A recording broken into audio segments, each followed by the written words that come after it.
Hi, I want to do a quick video with you of how to add equations of best fit in Excel. So let's get started. I'm going to shrink myself down and here we go. So I am in Excel and I did a lab where, maybe you did this lab too, I was studying to see if something affected the period of a pendulum. And so I have the dumb thing that I studied with its dumb units, okay, right here. And then I have the average time for one period in this column, and I made a graph following good graphing guidelines. If you're not sure what Harper's graphing guidelines are, I do suggest you watch the video I posted, I believe, with Professor A, explaining how to graph in Excel. You can fast forward through it really quick, but just to see what a good graph is for Harper College. Mainly, we've got a title that is not lame with the word versus in it. We've got axes label with their units. And so, all right, there's my reminder. I will dismiss that. Okay, here we go. So, does the dumb thing affect the period? All right, now, usually in the lab, you will have put the error bars onto this graph at this point, okay? I am leaving mine off just to make the video easier to see. But yeah, okay, let's get started. So I want to add what's known as, well, my goal is to make a mathematical model of the dumb thing and what it does to period. In order to do this, I need to find a line of best fit for my data. That is called a trend line in Excel. So what I'm going to do is first I'm going to click on my chart, and from there, I am going to go to the chart design menu and add a chart element, and that is going to be a trend line. And I want all my trend line options, so I'm going to click there.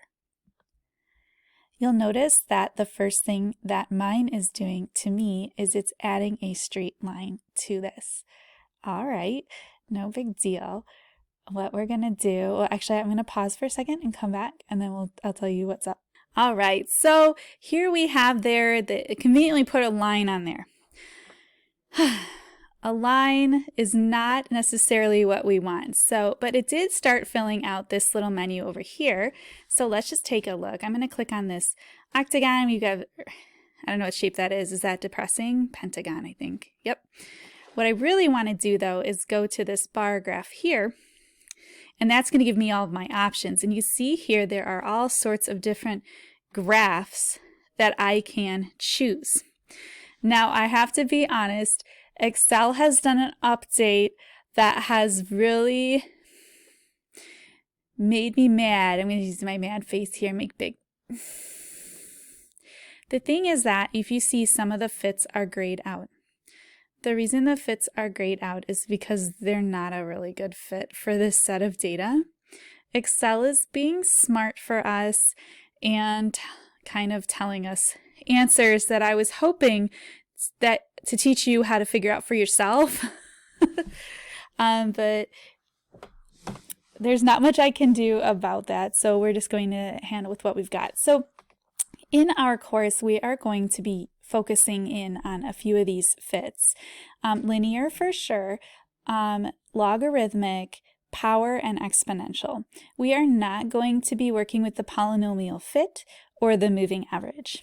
All right, so right here, it's giving me three choices: linear, logarithmic, and polynomial.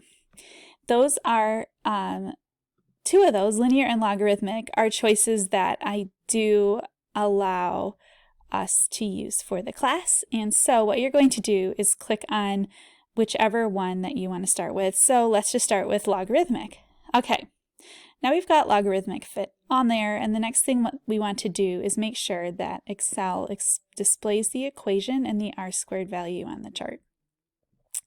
So you'll notice usually it puts it somewhere inconvenient, so you can click and drag the equation in r-squared wherever you'd like. Now, this graph here now is ready for you to cut and paste into your lab skeleton. To do this, all you do is click back on the chart itself and then press Control-C or Command-C to copy it, and then go to your lab skeleton and paste it. So I'll just kind of show you how that'll look. Where are we? Add 4 curve fits. So I've just pressed V and there it goes. It puts it there and I can see that that's the logarithmic fit. Then what we're going to do is come back to Excel and we are going to change now. Let's try the linear fit.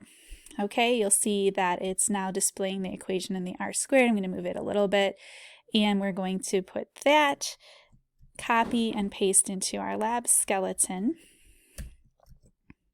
Okay, and then usually what we would also want to try, if I click back on that line, it brings the menu back. We also want to try exponential and power, but what Excel is telling us right now by graying it out is that those two are going to have too low of an r squared to be worth our time.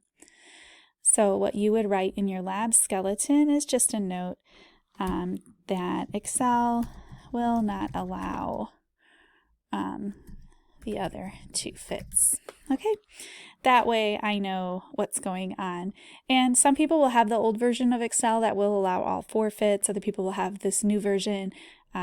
So go with what you've got. All right, now what we do is once we've got these curve fits installed, I'm going to move on. If this is all you needed to know was how to put in the fit, you're good to stop the video here, but I'm going to also talk about how to use how to answer questions about that fit.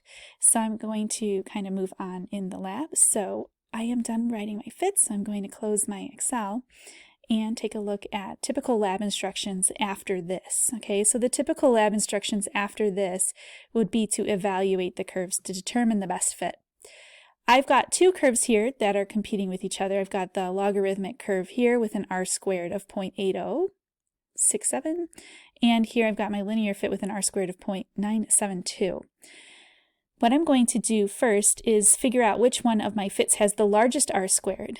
What that means is that the points are closer to this mathematical model than this one. Okay, so this is a better fit for my data. It doesn't tell me if my data is any good, by the way. It just tells me from a purely mathematical computational standpoint if my points are close to a line. Okay, well, my best fit curve for my first variable then for evaluating the curves is the linear fit for my dumb thing. Okay, so linear fit was best for my dumb thing. And then for your second variable, you'll want to tell me which fit had the best r squared here. After that, we're going to write the equation in XY form. What that means is we're just simply going to copy what Excel has here. Y equals 7.5x minus 11.944. Y equals 7.5x minus 11.944. Okay, so at this point, what I'd like you to do is, I haven't given you any pausing time, and I apologize. Pause here and kind of catch up to where I am in the lab, and then after this, we'll finish off these curve things. All right, now our next thing we're going to do is write this for an IV-DV form. Okay, my y variable is not y, it's period, and period is represented by capital T. Okay, so T equals now 7.5, and then what's the dumb thing? Okay, I'm going to call it D for dumb thing. Actually, yeah, I'm just going to call it D for dumb thing. Whatever your variable is, like maybe it's length, that would be capital L, okay, minus 11.944. So it's just a really simple step where instead of using y and x, we're using the actual variables for what you studied. So go ahead and pause and write the corrected variable versions of your equations now.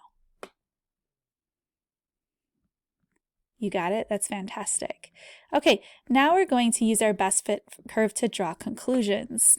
Okay, what that means is we're going to use the actual curve. So I have a linear fit, okay? So I'm going to talk about linear fits, okay? I had a linear fit with a positive slope. This corresponds, oh my gosh, what was I even spelling? Corresponds to a positive correlation between dumb thing and period. All right. What if you had an exponential curve with a positive exponent? Then that would correspond to a positive correlation. So show off your math knowledge of these different curves, all right, in these answers. So, and as always, if you're confused, send me questions. I love questions. So go ahead and pause and answer the conclusion now. All right, we just have one more video left where we wrap up the lab, so I will see you there. Great work so far, lab partner.